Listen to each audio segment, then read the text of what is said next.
औरंगाबाद शहराचं नाव बदलण्याचा आणखी एक प्रस्ताव महाराष्ट्र सरकारच्या मंत्रिमंडळाने केंद्राकडे पाठवलेला आहे। मात्र यापूर्वी सुद्धा असंच एकदा औरंगाबाद शहराचं नाव बदललं गेलं होतं। मात्र तेच शहराचं बदललेलं नाव रोखणारे मुश्ताक अहमद आपल्याबरोबर आहेत। मुश्ताकजी, आज काल सगळा हा प्रस्तावाला मंजुरी मिळालेली आहे। आज तुम्ही एक पत्रकार परिषद सुद्धा घेतलेली आहे। नाव बदलण्याच्या अनुषंगाने तुमची काय भूमिका आहे? देखिए, नाम बदलना ये गवर्नमेंट का काम नहीं है, विकास का काम नहीं है। सरकारें जनता की समस्या छुड़ाने के लिए, नौजवानों को रोजगार मुहैया करने के लिए, राज्य में अमन शांति कायम रखने के लिए होती है। ये तो राजकीय एजेंडा है और वो भी ऐसा विषय किसी कोई डिमांड नहीं है। कभी कोई पब्लिक ने हमने नहीं सुनी कि औरंगाबाद में मोर्चा निकाला कि संभाजीनगर करो, किसी ने धरना दिया हमने आज तक देखे नहीं। 1986 में जब से शिवसेना यहाँ इन्होंने हाथ में इशू उठाया है, लेकिन इस 86 से आज तक नियर अबाउट 35 ईयर्स में कोई यहाँ पर एक भी हिंदू समाज की संगठन ने डिमांड नहीं की कि औरंगाबाद का नाम संभाजीनगर होना चाहिए। कोई धरना नहीं, मोर्चा नहीं, आंदोलन नहीं। तो ये विषय गैर जरूरी है और मेरा विरोध उसको कोई व्यक्ति को विरोध नहीं है, विषय को विरोध इसलिए है कि आज हम लोग यहाँ पर मोहब्बत और प्रेम के साथ जिंदगी गुजार रहे हैं और छत्रपति शिवाजी महाराज और छत्रपति संभाजी महाराज हमारे पूर्वज है। हमारे पूर्वजों ने उनके कांधे कांधे लगा के लड़ा है। हमारे लिए आदर स्थान है। हमारा उनके नाम का विरोध बिल्कुल हो नहीं सकता। लेकिन हमारा ये कहना है कि हम लोग तो हम उनके साथ कांधे कांधे लड़ चुके हैं, तो हम उनका कैसे विरोध करेंगे? लेकिन उन्होंने ये नहीं सिखाया था कि आप समाज को बांटो, समाज को लड़ाओ और राजनीति करो। तो आज जो ये विषय उठाया जा रहा है, ये सिर्फ इसलिए है कि इनको इलेक्शन लड़ना है, वोट लेना है, उसके लिए समाजों को बांटो, इनको लड़ाओ और अपनी राजनीति करो। और इसी मकसद के लिए इन्होंने लाया। और आज से ज़्यादा अब तो हमारा विषय छोड़ दीजिए, लेकिन अगर ये हो जाता है तो ये दोनों समाज के बीच में ऐसी दीवार खड़ी होगी और आने वाले जनरेशन के लिए मसला पैदा होगा कि दोनों के बीच में नफरत का, ये जहर का बीज बोने का काम कर रहा है। तो इसलिए इस विषय का मैं विरोध करता हूँ। सवाल ये है कि अभी तो स्टेट ने ये प्रस्ताव जो है सेंट्रल को दिया हुआ है, क्या आपको लगता है कि इसका नाम चेंज हो जाएगा? देखिए, जहाँ तक हमने जो पिटीशन दाखिल की है उसके जो मुद्दे पहले भी थे और आज भी है, तो पहला मुद्दा उसका ये है कि Aurangabad the name of city is a part of culture. और औरंगाबाद शहर का नाम 350 साल से औरंगाबाद नाम है। It is a part of culture. तो हिंदुस्तान की घटना ने कल्चरल हेरिटेज के प्रोटेक्शन का वादा किया। तो ये पार्ट ऑफ कल्चर है, इसलिए उसको अगर इनको करना है तो घटना में बदल लाना पड़ेगा। दूसरा, घटना बदलनी पड़ेगी। हाँ, कैसे, क्या, क्यों, ऐसा क्या मुद्दा है कि घटना बदलनी पड़ेगी? ये औरंगाबाद शहर ये पार्ट ऑफ कल्चर है। अगर आपको औरंगाबाद शहर नाम बदलना है तो आपको कहना पड़ेगा कि हम कल्चरल हेरिटेज को नहीं मानते, इसको अमेंड करने की जरूरत है। और दूसरा विषय उसमें इसके कल्चरल हेरिटेज के साथ साथ उसके बाद के एक में ये कहा गया कि government constitution will also protect cultural composite culture. What do you mean by composite culture? कि एक हिंदू मुस्लिम समाज दोनों की एकता का यह नाम था। लेकिन नाम बदलने से कल्चर के ऊपर क्या परिणाम हो सकता है? नहीं, अब ये तो कल्चर हेरिटेज का नाम वही रहेगा, बीबी का मकबरा रहेगा, पांचक्की रहेंगी। जो आप प्रश्न कर रहे हैं, ये प्रश्न आज से 27 साल पहले हाईकोर्ट औरंगाबाद के जज चप्पलगांवकर ने हमसे कहे थे कि फूल का नाम बदल देने से इसकी खुशबू नहीं बदलेगी। तो फिर चप्पलगांव का नाम चप्पलगांव से हटा करके जूते गांव का कर दिया तो चलेगा क्या? चल सकता? ये तो सवाल का प्रति सवाल हो गया, ये सवाल का उत्तर नहीं। तो ये नहीं है, नाम से एक शनाख्त बनती है। और आज तुम ये ऐसा करके एक समाज को दबाने की जो कोशिश कर रहे, एक समाज के जज्बात को ठेस पहुंचाने की कोशिश कर रहे, एक समाज को लड़ाने की कोशिश, एक समाज को दुखाने की जो कोशिश कर रहे, इस भावना का हम विरोध है। नहीं, आप कल्चर की बात कर रहे थे। कल्चर के कारण कॉन्स्टिट्यूशन में बदलाव करना पड़ेगा, तो नाम से कल्चर तो नहीं जुड़ा होता है। ये तो बोलो मैं आपको कि name of the city is a part of culture, ये कॉन्स्टिट्यूशन में लिखा है। लेकिन उसकी ओल्ड नया और पुराना फर्क है। और हिंदुस्तान में 100 साल से ऊपर जो भी चीज हो जाए वो हेरिटेज में जाती है। तो ये 350 साल पुराना नाम है। उससे पहले उसके नाम बदले। पहले इसका नाम खुजिस्ता बुनियाद था, बाद में इसका नाम अपना खड़की हुआ, उसके बाद उसका नाम फतेहनगर हुआ और फतेहनगर के बाद औरंगाबाद का नाम औरंगाबाद हुआ। और ये नाम के औरंगजेब ने रखा हुआ नाम नहीं है, ये औरंगाबाद के शहरियों ने नाम चुना है। औरंगजेब ने कभी ये डिमांड नहीं की कि मेरा नाम रखोगे। आप जब 93 में कोर्ट में गए थे शहर का नाम बदलने के बाद, तो आपने कोर्ट में कैसे गए थे? पहले हाई कोर्ट गए थे, बाद में सुप्रीम कोर्ट गए थे, क्या क्या मुद्दे लेकर के गए थे और आपको कैसा उसका रिजल्ट मिला था? देखिए, गवर्नमेंट ऑफ महाराष्ट्र ने जो इसकी नोटिफिकेशन जो निकाला था उसमें उन्होंने 2 मुद्दे रखे थे।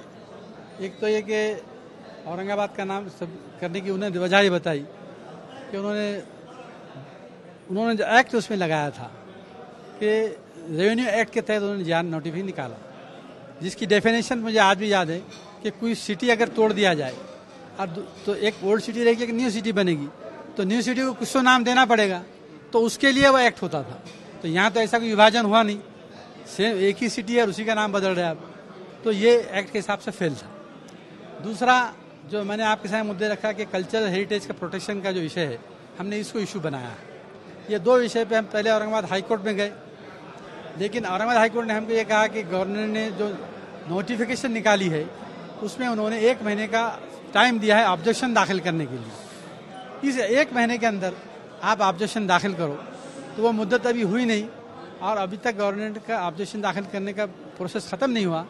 जब तक गवर्नमेंट इसमें वो ऑब्जेक्शन दाखिल करने का निर्णय नहीं लेती है और जब तक उसके ऊपर गवर्नमेंट को निर्णय को पहुंचती नहीं, तब तक आप पिटिशन डिसमिस करते हैं। आप इसके बाद ये चूंकि आप प्रीमैच्योर आए हैं, तो गवर्नमेंट का जब निर्णय हो जाएगा तब आइए।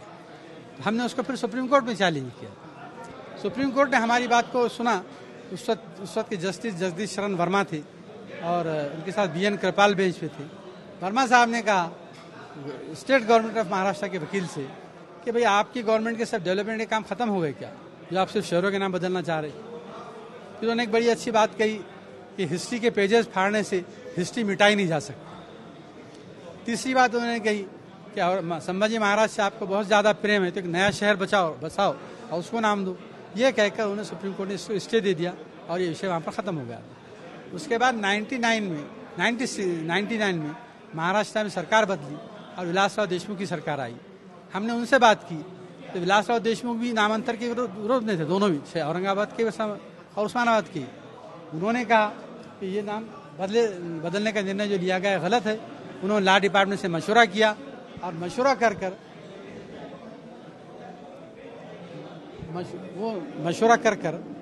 उन्होंने ये नोटिफिकेशन रद्द करने का निर्णय लिया और 2001 में महाराष्ट्र गवर्नमेंट ने ये नोटिफिकेशन रद्द कर दिया।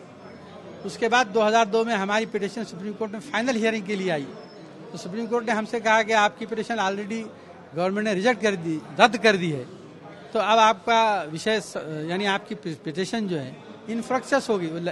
लीगल लैंग्वेज उन्होंने कहा कि ये आपकी पिटिशन इनफ्रक्चस हो चुकी है, तो मैं इसको डिस्पोज ऑफ करता हूँ, और डिस्पोज हो गई। और ये मैटर चला 20-22 साल से बिल्कुल शांतता थी। अब कल अचानक मुख्यमंत्री महोदय को सूझी, हालांकि 2.5 साल से मुख्यमंत्री थे, 2.5 साल पहले 2.5 साल में क्यों नहीं किया, करना था। उससे पहले 5 साल यहाँ पर फडणवीस की सरकार थी, उन्होंने क्यों नहीं किया? क्योंकि वो दोनों भी जानते हैं कि सुप्रीम कोर्ट का एक एक्ट है रेस जुडिकेटा। रेस जुडिकेटा में सुप्रीम कोर्ट के पास एक विषय जो क्लोज हो जाता है, दोबारा रीओपन नहीं किया जा सकता, और अगर ये रीओपन करते हैं तो वो सुप्रीम कोर्ट का अवमान ट्रीट होता है। तो अब हमारे सामने कल जो मुख्यमंत्री ने लिया है, जो हम अब 2 पिटिशन करने वाले हैं, एक नामांतर बचाने के लिए, नामांतर रोकने के लिए, और दूसरा इन्होंने जो ये सुप्रीम कोर्ट का अवमान किया है, इसलिए महाराष्ट्र गवर्नमेंट के खिलाफ सुप्रीम कोर्ट के अवमान की याचिका हम करने वाले हैं। 2 याचिका आप डालने वाले हैं, कुछ आंदोलन वगैरह भी होने वाला है आपका? और विरोध करने के जो 2 तरीके इस देश में हैं, एक लोकशाही तत्व से हम धरने, मोर्चे, आंदोलन, एजिटेशन और निवेदन वगैरह देने का काम करेंगे, और लीगल फाइट हम कोर्ट में लड़ेंगे। और तीसरी जो लड़ाई है वो आप लोग हमारी लड़ने में मदद करिए, हमारी आपसे विनती है। सवाल ये है कि औरंगाबाद का नाम जब संभाजीनगर बनता है तो आप कोर्ट में जाते हैं, मीडिया के पास आ जाते हैं, रास्ते पर भी उतरते हैं, क्या दुविधा है नाम बदलने में? संभाजीनगर ऐसा नाम अगर इस शहर को लग गया तो क्या फर्क पड़ता है? तो मेरा आपसे कहना है कि औरंगाबाद नाम रहने में क्या दुविधा है, ये भी तो बताइए। कुछ लोगों को दुविधा है उसके बारे में। तो फिर ऐसा हो सकता है कुछ लोगों को ये भी दुविधा हो। आपको संभाजीनगर नाम से दुविधा है? मैंने तफसील समझा दिया आपको कि हम संभाजी महाराज के विरोध में नहीं है, संभाजी महाराज नाम से हमको वो नहीं। जो विरोध कर रहे हैं औरंगाबाद के नाम को, तो वो तो औरंगजेब के खिलाफ है, ऐसा खुला बोल करके वो विरोध कर रहे हैं। अब वो उनका राजकीय विरोध है। औरंगजेब के सामने इनके विरोध की क्या अहमियत है? जो आरएसएस आज अखंड भारत का नारा देती है, इस देश को अखंड भारत बनाने वाला कौन था? इस देश में 350 गवर्नमेंट थी। अफगानिस्तान से बर्मा और नेपाल से सेलून तक देश को अखंड देश बनाने वाला एक ही बादशाह देश में गुजरा है, औरंगजेब, जिन्हें 52 साल हुकूमत किया है। अगर जनता उसको पसंद नहीं करती तो 52 साल हुकूमत चलाना आसान नहीं होता। आपके पास 52 साल में 52 सरकारें गुजर चुकी है हिंदुस्तान में। आपकी धारणा है कि औरंगजेब एक बड़ा अच्छा राजा था? बिल्कुल सही, उसमें कोई शंका नहीं।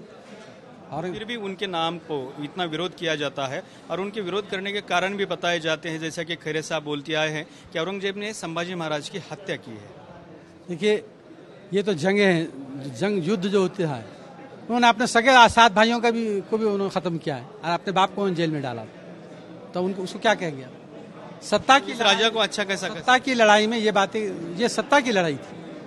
लेकिन एज ए बादशाह, ऐसे हुक्मरान, आप उसके एक एग्जाम्पल ऐसी पेश करो, एक मिसाल आप पेश करो तो बताएंगे कि उन्होंने क्या विरोध किया। आपने तो एग्जाम्पल आपने दिया कि उन्होंने उनके 7 भाइयों को सत्ता की लालसा में आकर 7 भाइयों के कत्ल कर दिया। सत्ता की लालसा में नहीं, सत्ता की लड़ाई में कह रहा हूँ।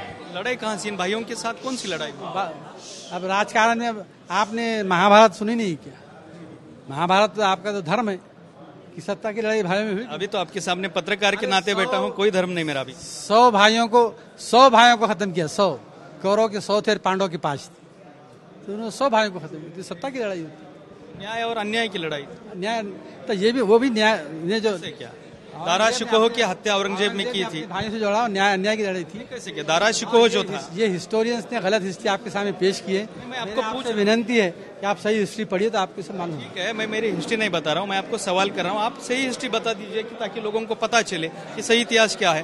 दारा शिकोह जो था उसकी भी हत्या औरंगजेब ने की थी, जिसका दारा शिकोह जो उनका भाई था, उनकी भी हत्या औरंगजेब ने की थी। दारा शिकोह जो है उसका पहला अधिकार था राजगद्दी पर बैठने का।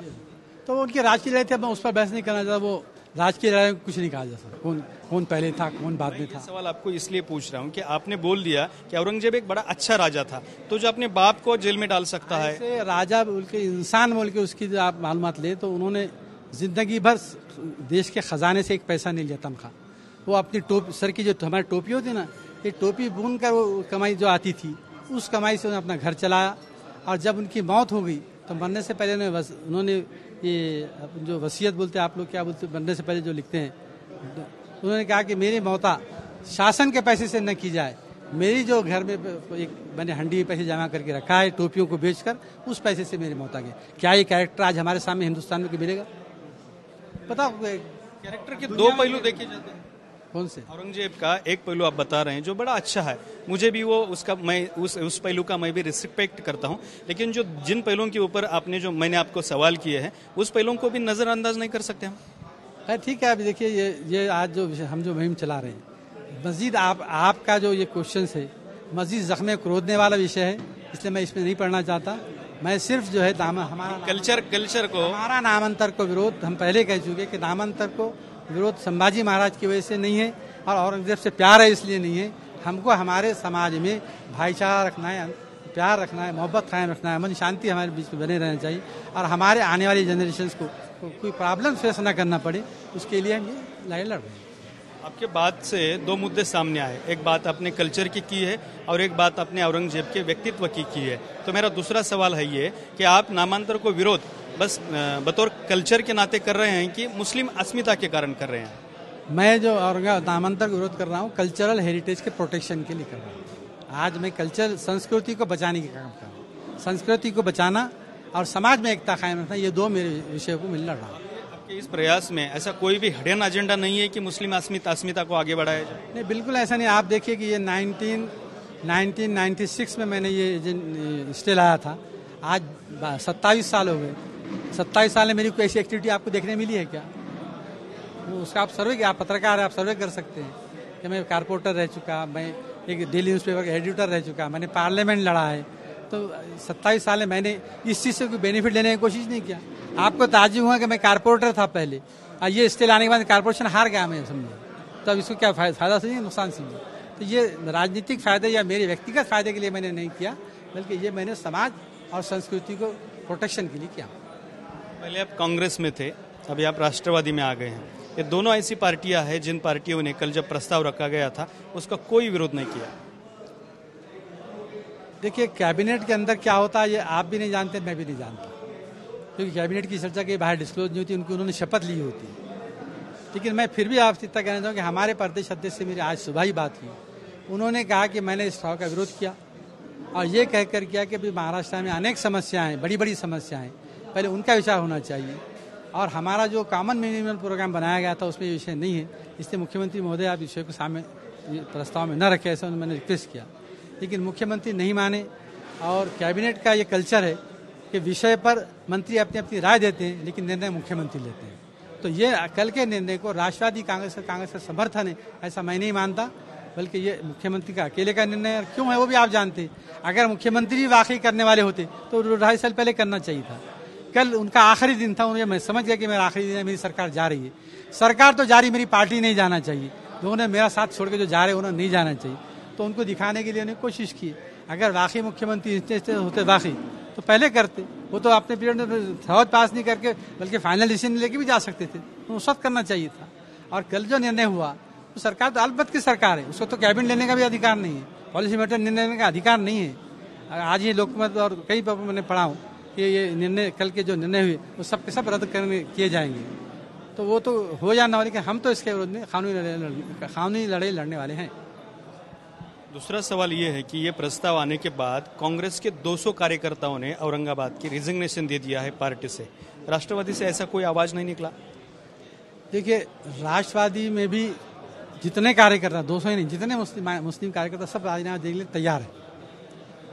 कल मेरे पास कम से कम 500 से 1000 कार्यकर्ता की मीटिंगें हुई, सुबह दिन भर बैठा। मैंने सबसे बताया कि भाई रिजाइन दे के हम संन्यास तो लेने वाले नहीं है, कहना कि तो हमें जाना है।